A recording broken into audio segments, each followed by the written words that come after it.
Қайырлы күн, менің есімім Расул, Қызылорда қалалық Қосыл жастар орталығының қызметкерімін. Волонтерлықтың біргеміз саулық жобасы аясында өткізілген "Сақтансақ сақтайды" жобасының авторымын.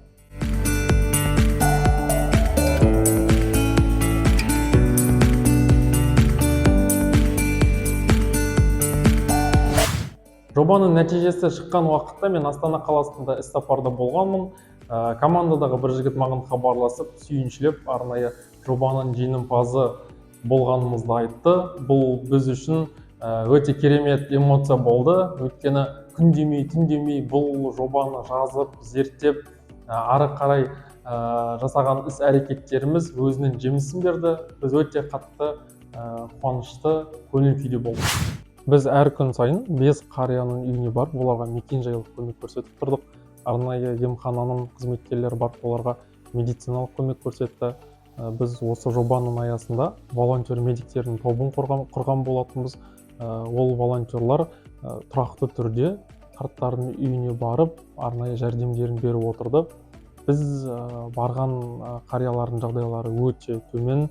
Біз оларды ыстық тамақпен, дәрі-дәрмектермен барынша қамтамасыз етуге тырыстық. Медицина саласының мамандары мен медицина саласында оқитын студенттердің арасында волонтерлық қозғалыстарымыз өте аз. Сондықтан біздің бұл жобамыздың негізгі мақсаты волонтерлардың тобын құру, оның ішінде волонтер медиктердің қозғалысын ары қарай жетілдіру, дамыту және олар белгілі бір қоғамдағы осал топтарға көмек беру болып табылады. Ең басында біз барған қариялар өздерін өте қолайсыз санады, ұялған кейіпте болды, қатты қабылдаған жоқ.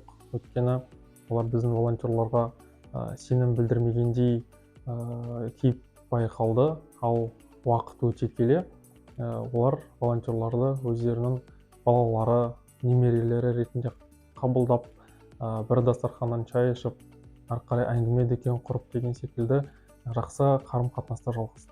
Жобаны жүзеге асыру барысында есте қалған оқиғалардың бірі, ол жалғыз басты қарттардың үйіне мекен-жайлық көмек көрсеткен шараларымыздың бірі. Біз жалғыз басты әженің үйіне барып, оның хал жағдайын біліп көмек көрсеткенімізде, ол жеке мені келіп, немерем деп құшақтап алған болатын. Сол кезде ол сәт мен есімнен кетпейтін оқиғалардың бірі болып қалды. Себебі қарапайым жылы сөздердің өзі біздің қарттарымызға, асыл қазыналарымызға қатты әсер ететінін түсіндім. Жыл сайын республика көлемінде волонтерлық қозғалыстарды дамыту үшін шағын гранттар байқаулары өткізіледі. Барлық волонтер медиктерді, оның ішінде осы біргеміз саулық жобасының қатысушыларын осы жобаларға қатысып белсенділік танытуға шақырғым келеді. Өйткені мен де биыл осы "Сақтансақ сақтайды" жобасының жеңімпазы болып табылдым. Шағын гранттың жеңімпазы атану арқылы мен мол мүмкіндіктерге ие болдым. Жаңа орта тауып, жаңа адамдармен таныстықтар болды.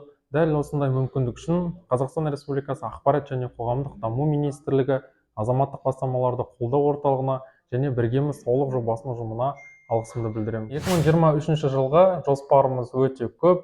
"Сақтансақ сақтайды" жобасын екінші мәрте жүзеге асыруға дайындық үстіндеміз.